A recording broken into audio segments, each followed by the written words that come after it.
네, 오늘 우리에게 주시는 하나님의 말씀은 신약 성경 마가복음 11장 12절에서 26절의 말씀입니다. 신약 성경은 73쪽에 있습니다.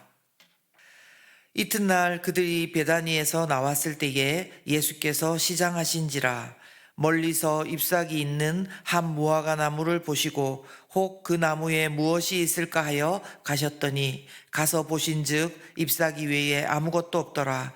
이는 무화과의 때가 아님이라. 예수께서 나무에게 말씀하여 이르시되 이제부터 영원토록 사람이 내게서 열매를 따먹지 못하리라 하시니 제자들이 이를 듣더라. 그들이 예루살렘에 들어가니라. 예수께서 성전에 들어가사 성전 안에서 매매하는 자들을 내쫓으시며 돈 바꾸는 자들의 상과 비둘기 파는 자들의 의자를 둘러 엎으시며 아무나 물건을 가지고 성전 안으로 지나다님을 허락하지 아니하시고 이에 가르쳐 이르시되 기록된 바 내 집은 만민이 기도하는 집이라 칭함을 받으리라고 하지 아니하였느냐. 너희는 강도의 소굴을 만들었도다 하시매 대제사장들과 서기관들이 듣고 예수를 어떻게 죽일까 하고 꾀하니 이는 무리가 다 그의 교훈을 놀랍게 여김으로 그를 두려워함일러라. 그리고 날이 저물매 그들이 성 밖으로 나가더라.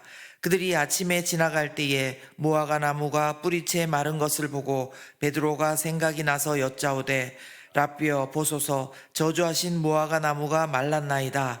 예수께서 그들에게 대답하여 이르시되 하나님을 믿으라. 내가 진실로 너희에게 이르노니 누구든지 이 산더러 들리어 바다에 던져지라 하며 그 말하는 것이 이루어질 줄 믿고 마음에 의심하지 아니하면 그대로 되리라. 그러므로 내가 너희에게 말하노니 무엇이든지 기도하고 구하는 것은 받은 줄로 믿으라. 그리하면 너희에게 그대로 되리라. 서서 기도할 때에 아무에게나 혐의가 있거든 용서하라. 그리하여야 하늘에 계신 너희 아버지께서도 너희 허물을 사하여 주시리라 하시니라. 아멘. 사순절을 지나고 있는 오늘 3월 14일 목요일 주신 말씀 함께 나누겠습니다. 오늘 말씀은 예수님께서 성전을 정화하신 일과 또 무화과 나무를 저주하신 일을 말씀하고 있습니다. 특별히 성전을 정화하신 일은 고난주간의 월요일에 있었던 일을 말씀하고 있습니다. 이는 마태복음, 마가복음, 누가복음에도 기록되어 있고요. 좀 다른 시간으로 분류되긴 했지만 요한복음에도 있는 내용입니다. 이처럼 사복음서에 다 기록이 되어 있다는 것은 그만큼 중요한 내용이라는 것입니다. 먼저 예수님께서 성전을 정화하신 일을 살펴보겠습니다.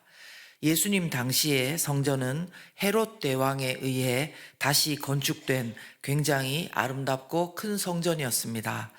헤롯 대왕은요, 많은 건물들을 세운 건축가로도 유명한 사람인데요. 그 성전에는 가장 안쪽에 지성소가 있고 또 성소, 그리고 그 다음에는 제사장의 뜰이 있습니다. 이 제사장의 뜰에는 아무나 들어갈 수는 없었습니다. 그러나 이제 그 바깥에는 유대인 남자들까지 들어갈 수 있는 이스라엘 사람의 뜰이라는 것이 있었고, 그 바깥쪽에, 가장 바깥쪽에는 남자들은 물론 여자들과 이방인도 들어올 수 있는 이방인의 뜰이라는 곳이 있었습니다. 오늘 본문에서 예수님께서 정화를 말씀하시는 곳은 이곳입니다. 성전에 제사하러 오는 수많은 사람들이 드나들던 곳인데, 처음에는 멀리서 온 사람들의 필요에 따라서 돈도 바꾸어 주고 필요한 재물도 팔고 사는 그런 곳이었을 것입니다. 그러나 예수님 당시에서는 환전하고 사고 파는 그 일이 도가 지나쳐서요, 성전이라고 할 수 없는 그런 모습이 되어 있었고, 어떤 학자들에 의하면요, 이방인의 뜰이 심지어는 다른 곳을 가기 위한 통로로도 사용돼 있을 지경이었다는 것입니다. 그래서 예수님께서는 구약 이사야서 56장의 말씀을 인용하시면서 이렇게 말씀하십니다. 17절인데요. 이에 가르쳐 이르시되 기록된 바 내 집은 만민이 기도하는 집이라 칭함을 받으리라고 하지 아니하였느냐. 너희는 강도의 소굴을 만들었도다 하시매. 아멘. 그렇습니다. 성전은 장사하고 이익을 추구하는 곳이 아니라 기도하는 집입니다. 여러분, 오해 마시기 바랍니다. 장사하고 환전하고 이익을 추구하는 것이 나쁜 것이 아닙니다. 다만 성전은 예배하고 기도하는 곳이기 때문에 예수님께서 성전 안에서 매매하는 자들을 내쫓고 돈 바꾸는 자들의 상과 비둘기 파는 자들의 의자를 둘러부시고 또 아무나 물건을 가지고 성전 안으로 지나다님을 허락하지 않으셨다는 것입니다. 우리는 오늘 아침에 예수님께서 십자가에 달리심을 앞두시고 월요일에 하신 중요한 일이 성전을 성전답도록 정화하신 일이라는 것을 기억해야 합니다. 고린도전서 3장 16절에서 17절은 이렇게 말씀하십니다. 너희는 너희가 하나님의 성전인 것과 하나님의 성령이 너희 안에 계시는 것을 알지 못하느냐. 누구든지 하나님의 성전을 더럽히면 하나님이 그 사람을 멸하시리라. 하나님의 성전은 거룩하니 너희도 그러하니라. 아멘. 그렇습니다. 저와 여러분 한 사람 한 사람이 하나님의 성전이며 우리 안에 성령님이 계시는 것입니다. 그러므로 이 하나님의 성전된 우리 자신을요, 오늘 본문에 나오는 이런 강도의 소굴로 이런 모습으로 만들지 않아야 할 것입니다. 로버트 멍어라는 사람이 있습니다. 그 사람이 내 마음 그리스도의 집이라는 책을 썼는데요. 거기를 보면 저자는 예수님을 자기 마음의 집으로 모셔드렸던 일을 기쁨으로 고백하고 있습니다. 예수님께서 자기 마음에 들어오셔서 마음의 서재도 가시고 주방도 가시고 거실도 가시고 그리고 심지어는 오락실에서도 예수님과 함께 머물며 친밀한 교제를 나누는 모습이 나옵니다. 그러시면서 예수님은 그의 가지고 있던 냉기도 몰아내 주시고 또 모든 영역에 생기가 들어오게 하시고 불화가 있던 곳에는 조화를 주시고 말씀도 주시고 공허함을 채워주셨다는 것입니다. 저와 여러분 가운데도 예수님과 이런 친밀한 교제를 갈망하고 시작하실 수 있기를 바라고 또 그것이 더 깊어지고 확장되기를 원합니다. 그러나 책에 나오는 것처럼 예수님께 숨기고 싶어하는 몇 가지가 들어있는 벽장이 있었습니다. 그곳의 열쇠는 예수님 앞에 내놓으려 하지 않으려고 처음에 했었죠.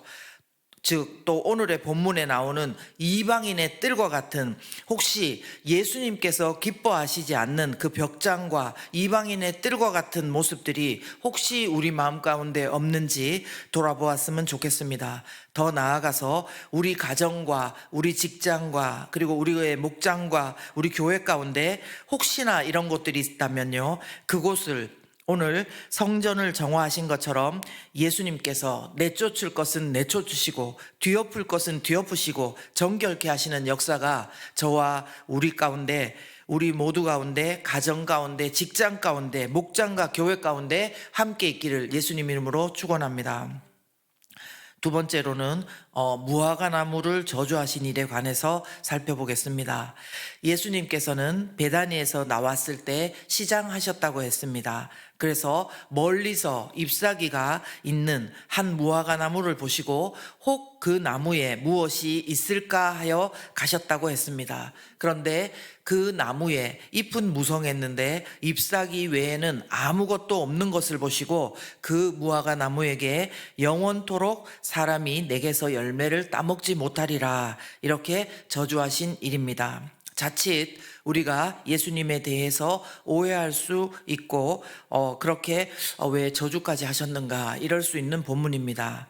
그러나 오늘 본문은요, 그냥 무화과 나무에 관한 이야기가 아니라 무화과 나무에 관련된 배경이 되는 말씀이 있습니다. 뭐냐면요, 미가서의 7장에 있는 말씀인데요, 미가 선지자는 이렇게 이스라엘의 의가 없는 것을 통탄하면서요, 처음 익은 무화과가 없도다, 이렇게 말씀했습니다.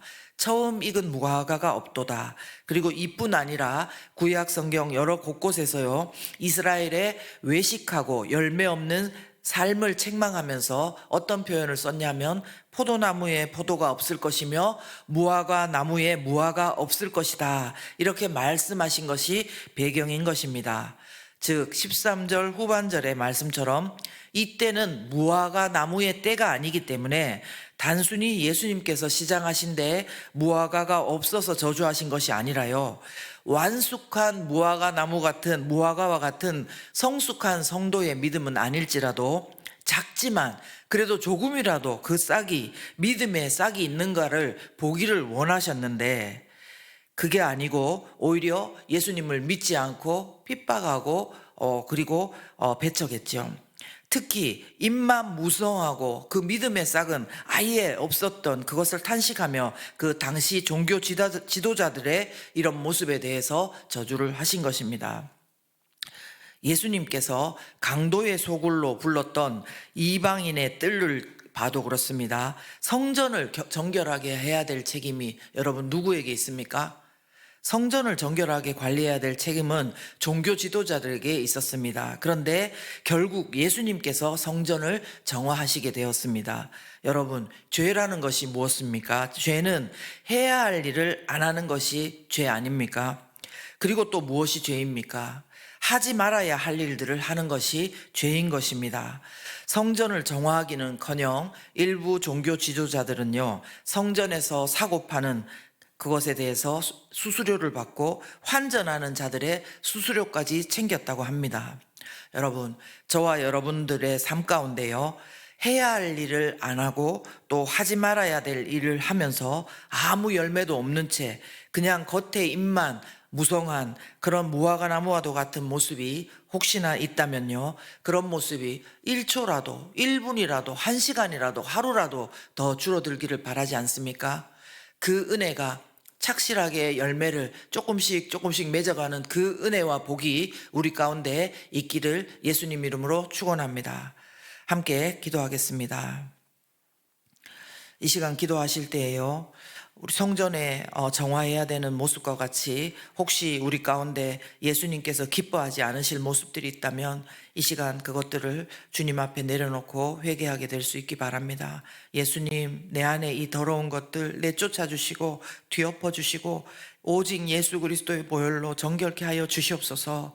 그리고 무화과 나무와도 같이 믿음의 싹이 조금도 없고 믿음이 자라지 않고 그냥 겉만 무성한 채 있다면 하나님 불쌍히 여겨주시고 작은 씨앗 같은 믿음일지라도 우리 가운데 믿음이 있기를 원한다고 함께 기도하겠습니다.